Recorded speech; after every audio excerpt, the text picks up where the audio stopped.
Welcome to the Marketing Stack podcast. My name is Burhan, and today I'm honored to be speaking to Dennis Wakabayashi. I hope I got his last name right. And he's one of those very interesting human beings who's dealing with customer experience, and he's dealing with trying to make things better for customers, both online and offline, I guess, Dennis.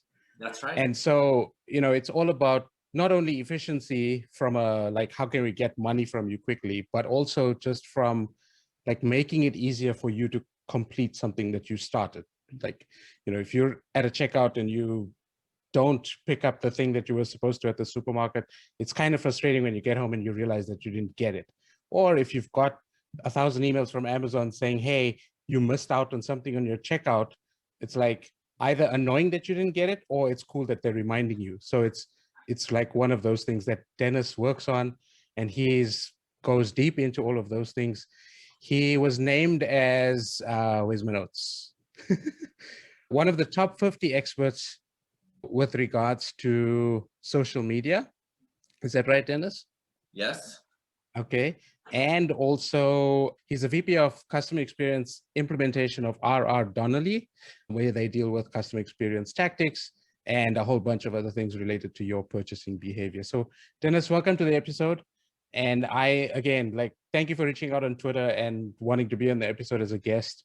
You surprised me and you gave me a good experience just by being on the episode or the way that you hustled your way onto the episode. Thank you. Thank you. Exactly. Respect the hustle. One of the things that attracted me to your podcast and wanting to be here today, Baran, is just your hustle as well. I admire content creators, influencers, people like yourself who put in all of this work to bring audiences and voices together. And so it's an honor to be talking with you this morning. Yeah, thank you. It's funny, I had been putting off doing a podcast for ages. I had the intention, I had the software, but this whole thing of reaching out to people and starting conversations with strangers, we've just met maybe 10 or 15 minutes ago. And I can feel the rapport already. And it's like, oh, this is not so difficult. Why haven't I done this years before? Right. That's just because you're a fantastic host. It's all you. So I also feel the rapport and the vibe is just immaculate. So thank you. I love the compliments early in the episode. It's always cool. So tell me what it's like working your way into customer experience from your history. Where did you start, and sort of a quick summary of how did you get into customer experience and why? Well, I'm going to tell you a little story. I wasn't always at this level of complexity or challenge that I have in my daily role. I started out at the very, very, very bottom. I ran a stat camera at a print shop before there was computers. That's how old I am. I'm dating myself. And I learned the craft from the shooting of cameras, stat cameras, to creating mechanicals for print ads. And then I started at an ad agency where computers were introduced, and I learned digital production.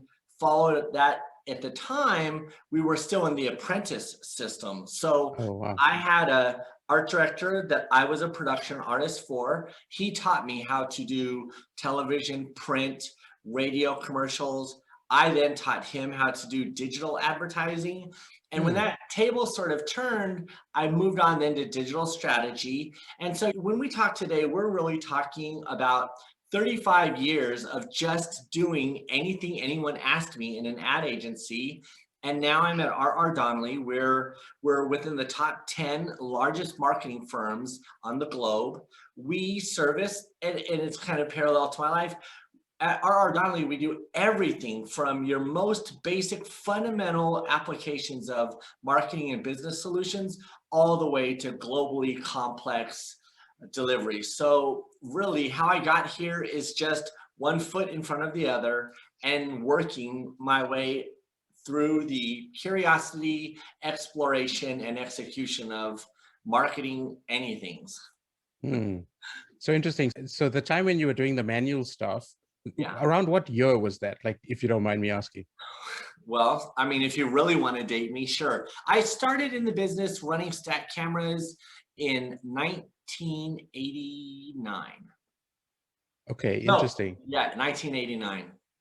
So in terms of marketing speak, like you said, that was before internet, before the sort Oh, of yeah. computers became a thing. So that was kind of like late night TV shows, Yes. direct mail, posters, Phone book. billboards, Yeah. right? Phone book and classified ads, like all of that Yes. was what Yes. was like Oh hot. my God. I've made so many classified ads. I can fit more sales messaging into a 1x1 square. People think doing banner ads is hard. Try telling an entire brand story in something that's 1 inch high and 2 inches wide in one color. I remember doing my first classified ad and I was intimidating. It was like, oh my goodness, how do I fit this into like this very small, Yeah. the limitation on my life? It was like massive, just writing that out. And then like, there's all these thoughts of like, oh, how do I actually say what I want to say and then actually get people to call me? Like, yeah, it was challenging, but Exactly. Designing it. I was speaking from a designing perspective, but you're exactly right. You have to get a message across and right, engage and convert in this much space. So yes. right. And I think today, if we bring that forward, it's harder now. Maybe we have a few more characters. Maybe we can always like, delete the post and repost it or change the creative if you want to. It's harder because it's so easy to change, in my opinion. I feel like perfection is at an all-time high, or perfectionism is at an all-time high because of the ability to edit. What do you think about that? I think that is a perspective that I have not really contemplated. But I agree with totally. Your perspective is so refreshing. Perfection being at an all-time high, you're exactly right.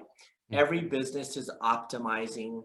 We have the ability to look at dashboards or visualize so much data to tell us so much more about our customers. And the fact that not only can we change things, in a lot of instances, we're forced to change things as fast as possible to get closer and closer to perfection. So I would tend to agree with you that at the scale of the things that go on in marketing now and the speed, perfection is, like you said, at an all-time high. And it's the thing that makes it most difficult for me and you or other marketers, your audience, to keep up. So you start with marketing and sort of getting into all of the creative stuff.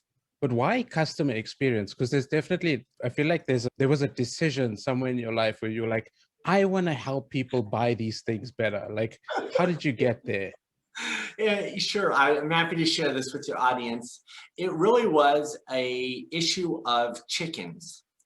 And I'll tell you, my Okay. grandmother, my grandmother, who's going to be 101 or 102 this year, I think. Wow. Yeah, Congrats. yes. So she's living right. I worked at a rotisserie chicken restaurant chain that was across the United States. I was in charge of the digital marketing.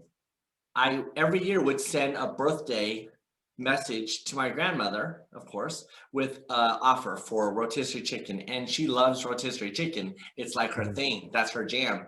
So that one year, the email went to her. My wife gets the email, goes down to pick up the rotisserie chicken for my grandmother's birthday, and there's no chickens at the restaurant. And what I happen to know is at this particular restaurant, our chickens were never frozen. They were all natural. They were rotisserie cooked over an hour and a half. So you cannot get a rotisserie chicken while you wait from this place. And so my wife couldn't get the chicken. My grandmother couldn't get the chicken. And I happen to know just from working at this chain, and I had been on tours throughout different parts of the country with our CEO, and his number one pet peeve was not having chickens at a restaurant that sells chickens. So when we think about it, Burhan, here I am. My CEO has a problem and my grandmother has the same problem, and I'm in the middle of it. And it was at that moment I thought, there's got to be more to this, because the digital marketing I had done had created demand. And it made me wonder how many other customers didn't get a chicken that day. And that was the moment I realized customer experience is so much more than creating demand. There's the supply.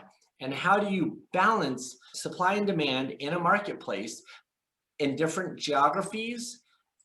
And that sort of opened my eyes to the fact that marketing teams have to work with supply chains to really create the best customer experience. And once I changed that perspective away from acquiring customers to addressing the needs of customers, and fortunately over my career, I've had an opportunity to work with a lot of great leaders who recognized my curiosity and gave me the support to investigate. And that process, over the next 2 years of that organization, I realized that you had to be 2 to 3 months ahead of supply chain and procurement to get natural fresh chickens to customers, and they had to get to restaurants. And so your marketing, you had to be at least 3 months ahead, being able to predict how many customers would be in a store at any given time, and then get that message to supply chain and procurement so that the customer and the company had the best experience together. So that's a long story, but suffice it to say, I learned it all from rotisserie chickens. Yeah. Well, if I had to summarize, or if I had to take away something from that story, it's yes, marketing can create a lot of demand. That's what it's there for. That's what it's designed to do. Yes. But then the delivery, not only just the supply in physical chickens being at the store available for customers, just that experience of making sure that people got what they wanted, right? Ultimately, like they walked in, they had an intention. People get disappointed when they don't get what they want, and you lose customers that way. And you lose customers for life sometimes. And I'm all about that. Like in my business as well, I think long-term, these conversations that I have for the podcast and also other conversations that I just jump on randomly are all about building relationships. And, my goal is to have friends all around the world that I can just pop in whenever I feel like, when I'm in town, type of thing. Next time you're in Texas, you pop in. You can be in our guest room. We can share a YouTube studio. We'll do a little side-by-side YouTube show. Yeah, that'd be cool. Thank you. I mean, I didn't intend for that to happen, but thank you. I appreciate that. But yeah, I've also kind of experienced a similar thing. I was advertising on Facebook for a client in Hong Kong, actually to the Asian market. So we were, delivering goods to Thailand and Japan and a lot of countries around this area. And the ads performed so well that he ran out of stock. And the factory was 2 months behind schedule. And we basically had to shut all the campaigns off because the business just couldn't survive on. And I was like, dude, like that's the hottest product. He's like, no, but we made a version B. And I'm like, no, version A is the one people want. And he was like, I'm sorry, like we just, and so his online sales plummeted because he didn't have that product available. And by the time we got it back on, there were like 20 or 30 other copycats that I already, because this is like Chinese market, right? So within a couple of days, that product was already out by some other factory, and we had lost that market share. So sorry, that like a little bit of a long story there as well. I love that story. I was listening intently. Burhan, I identify completely with what you're saying. I've had an opportunity to work in the Asian markets, of course, like you have. And I appreciate, so I was sort of reliving some moments at Temple Street Night Market in Hong Kong and enjoying listening to you talk about that. And did you know that one of the 10 most amazing bathrooms in the world is at Felix's at the Peninsula Hotel in Hong Kong? It's on the top floor. Ooh. And it's a bathroom that's basically made of glass that looks out over the city. But it's still private, but it's also scenic. If next time you're there, Peninsula Hotel. Felix is on the top floor. But I liked your conversation because it's any channel, right? I was doing it in email. You were doing it in advertising on search engines using algorithms. People can simply use so many tools to connect with customers, and they just rush out to talk to customers. When they do that without considering the logistics and supply chain or the connection or the happiness of that customer at scale, and you run into these problems, it hurts the reputation of the brand. And ultimately in the long run, it's, to your point, it causes shifts in the marketplace. Customers subscribe to brands now. They unsubscribe and they go right over to the other provider. And so I totally agree with that. It's supply and demand have to meet. Yeah. But I think it's like, just in terms of like, we're producing content, we're trying to produce content, we're, you know, putting out videos on YouTube, and sometimes they work and sometimes they don't work. And there's a lot of cringy content out there, and we all know about that.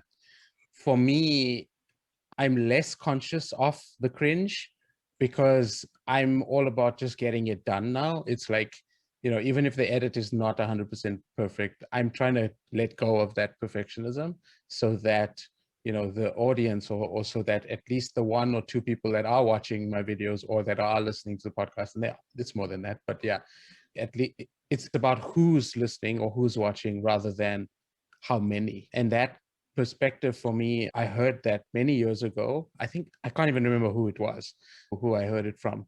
And that kind of changed the game a little bit for me because, you know, even if it's one customer who doesn't get the chicken, it's one too many. That's right. That's exactly right. And then there are marketing tactics where, you know, it's like limited offer, we're only available 10 seats. And there's lots of trickery going on in the world as well when it comes to that.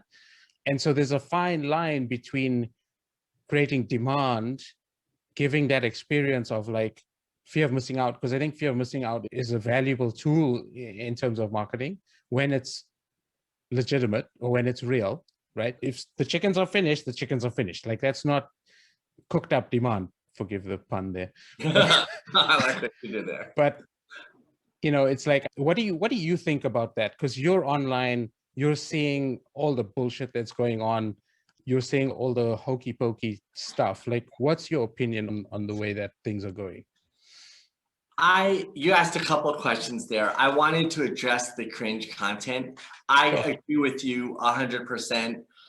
I was going to share with you earlier when we were warming up for this podcast that I leave my cringiest videos on my YouTube channel, those ones that have, I think, 4 views. And I love them because you're right, it's about just being authentic. And I think that when you, reflecting upon something earlier we talked about, having the progression of videos or content go from cringy to a little better, that continued pursuit of perfection, I think it makes us better as human beings ourselves as we acknowledge our growth, acknowledge the growth in others, and continue to be part of the voice of giving permission for people to succeed over time. And I was looking at my phone and I reposted this little meme, but you made me think of it, which is, it says, "Do you want to know what my secret is? You see, Please. I don't mind what happens." And I think that there is a certain poetry to constantly pursuing perfection, but not expecting it. So I just want to acknowledge you there. As far as all the different kinds of things that I see in the internet, one, from a content creator perspective, I agree with you that any content is good content, in my opinion, that is going along a journey. Repetitive content, I feel, is the part of the internet that is unfortunate and it's hard to get away from. So I always try to be part of the culture or the communities or the companies that are innovative. So there you have it. You have repetitive to innovative. I tend to go towards innovation, innovators. You, as an example, your multiple content streams, you're innovating, you're creating a new connection between people all the time. And there's companies, I can say, I've looked at several startups this year, and there are companies doing things that are completely game changers. Like there's this company called Joined App. They put chat transactions in the chat windows across all the platforms in this seamless thin layer way. So if you think about it from an experience perspective, when you are shopping, you're basically going to an online e-commerce portal. You're doing all the work yourself. You're searching through. Sure, shopping is a fun experience, but a shopping cart, if the doorbell rings or the dog barks, you abandon the shopping cart. Right. When you're chatting with someone and you're having a shopping experience together with someone else and the doorbell rings, you might tend to say, hey, can somebody get that for me? I'm in the middle of something, because you don't abandon people during this process of transaction or purchasing. So I find that to be one of the most innovative things out there. So to sum that up, I look for innovations, innovating people, platforms, process, and I gravitate towards those things, and I try to filter the rest out, but that doesn't mean I don't respect those other things as well. Sure. And what do you say about all the trickery going on? When you say trickery, I think I would define trickery as repetitive automation. And so that's one. And I think the other one is just pure deception. I mean, if I could, I mean, there's a funny kind of part of me that wants some of that trickery to be real. I would love to just wire someone or give them 4 Amazon gift card numbers and get back $1 million, or, you know, or whatever those things are. And so, I mean, at a certain point, you got to admire the creativity as well. You know, I don't throw shade on anyone, but you're right. There's trickery. And I myself, as a practitioner, I try to migrate towards innovative, fun, engaging, frictionless experiences. And, you know, I say that as a recommendation to your audience, but I think it's a lifestyle too, right? There's another quote, how you do anything is how you do everything. Yep. And so I think we try to be better as people, try to help people on their journey, whether they're customers or employees or just humans. And the world needs that right now. Yeah, there was something that I was thinking of while you said that, and it's, you know, it comes down to what can we do for people? And in terms of marketing, you know, I think like we get all these tools. Like if you had to think about Facebook and how Facebook started, and then, you know, they built the ad platform, and then advertisers went nuts and they were selling all of the, like there were no rules, or it was like Wild Wild West type of thing. And all the changes, all the rules, all the algorithm updates that happened or that happen all the time on these platforms, I believe make things better for the consumer, right? So one, it's always the consumer in mind, because Facebook's going to lose the audience if they don't do that. And two, as marketers, we're then forced to innovate. We're forced to make changes. We're forced to think of different ways. And so like, if I have to think of a current thing that's going on with this iOS 14 update, you know, Facebook is fighting tooth and nail against it. But as marketers, we're like, well, or for me anyway, I'm like, okay, that's fine, but how can we adapt? You know, how can we change? What do we need to do in the future? Whether Facebook gets it right, you know, wins the fight or not, people's privacy is important, and they need to have the choice. And so it's like, well, fine, maybe we're taking a step back, because now we don't know that these people want bananas that are grown in the south of Brazil versus bananas that are made in Thailand. Like, fine, like, okay, how can we still figure this out? And so I think that just pushes the human race forward as a whole, because, you know, it's like, what can we do better? You know, Burhan, you're right. People love innovation and they hate change. And there's a beautiful irony there. The changes in the operating systems, as we started talking about at the very end, the ability to change rapidly and quickly, it creates a culture in any organization. I see small companies all the way to large enterprises who either embrace change or do not. And that becomes reflected in their customer base or their employees, and it extends outwards into communities who are inflexible or into software. And I think your point is, whether it's Facebook or Google or the internet in general, these changes happen at scale. And I think you either become a person who's ready for constant change or you don't. And that's where I think a lot of that polarizing discussion that we see around certain topics happens, because at the end of the day, there are people who are willing to change and people who are not willing to change. And unfortunately, it's been amplified by social media.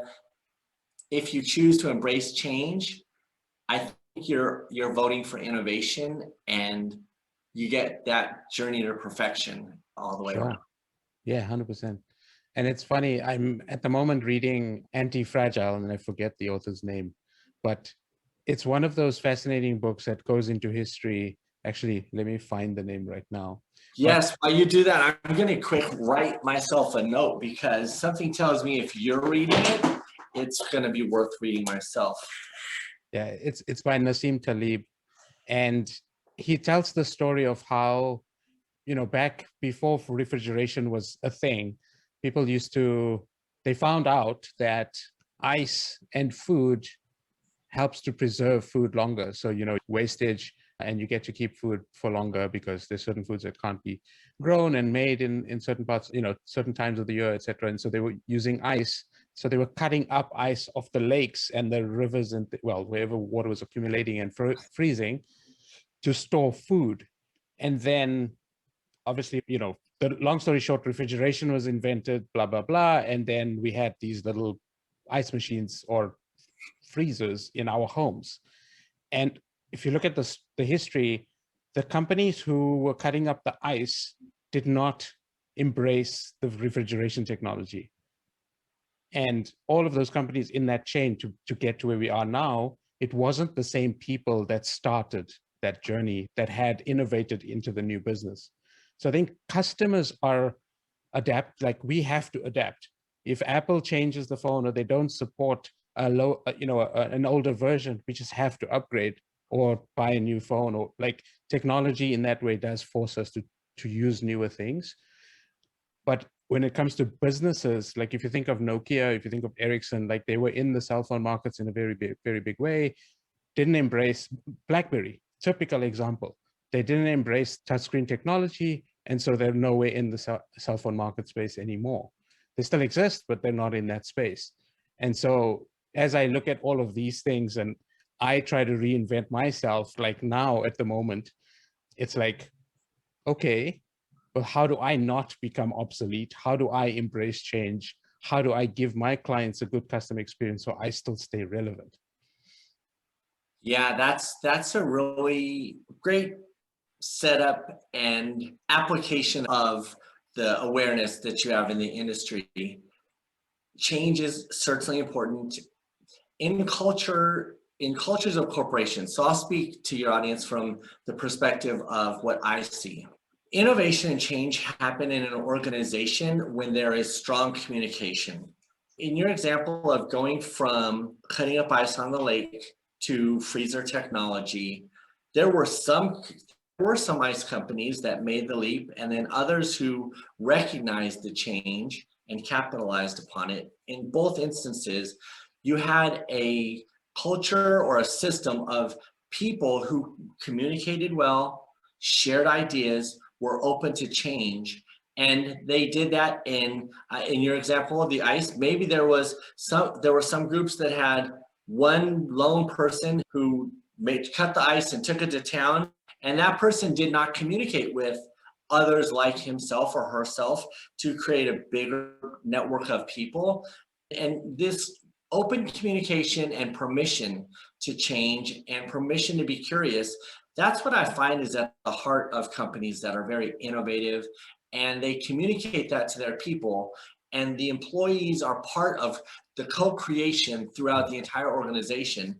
You see that in companies like Apple or others that continue to drive forward and bring us new things. So I think communication, I always think of all success comes down to three things: empathy. So that means I listen to you, you listen to me, and we feel each other's intent. Empathy, collaboration leads to growth. So if we can connect with each other and we collaborate, we work together, then we both grow as people. And that applies at the individual, at any business, as well as it applies to everyone in the business at any corporation, as well as any nonprofit or anything you're doing in life. If you empathize with others and you collaborate, positive change happens. Mm-hmm. Yeah, I like that. That seems like it's like a version, it's what's the word, formula for success in the new world that we live in. That's my formula. Empathy, collaboration leads to growth. Cool. I love that. Well, Dennis, thank you so much for being with me on the episode. This was fun. I certainly learned a lot from you, and I hope that the audience did as well. Where can people find you? Do you want them to find you, and where? People can find me at denniswakabayashi.com. You can find me on Twitter at justintimecx. You can just Google search Wakabayashi. I hope, but if they find a link there to my spelling of my name. But Wakabayashi plus marketing, Wakabayashi plus customer experience, they can find me. But more than anyone finding me, I just wanted to meet you, Burhan. I admire your grind. I've been watching the timer as we've been talking, and we've certainly gone longer than most podcasts. I don't know how we'll use this content, but I do want to say I really admire what you're doing. You have a great YouTuber presence. The whole time we've been here, I've been thinking, I like his vibe. So I wonder if I can be more like that, because you look just like a comfortable YouTuber. Oh, thank you. So I'm picking up a little tips and how to look better on camera from you. So it's just been, as you mentioned, a great opportunity to meet you. I appreciate the collaboration, and thank you so much, sir. Oh, thank you. And so all of Dennis's links will be below the episode if you're looking at this on the website. If you're on YouTube, hit the subscribe button. Definitely check out Dennis's YouTube channel as well, which I know he's got. It's active, but kind of, I would encourage you to keep going on the YouTube thing. I have 4 videos coming up there. They're on this other desktop, I promise. Nice. Please get them out. And then, yeah, if you're listening to this on Apple, you know what to do. Hit the follow, leave a review, do all of the good things for us to keep the content going. Thank you so much. Dennis, that was cool. Thank you. Awesome. Thank you.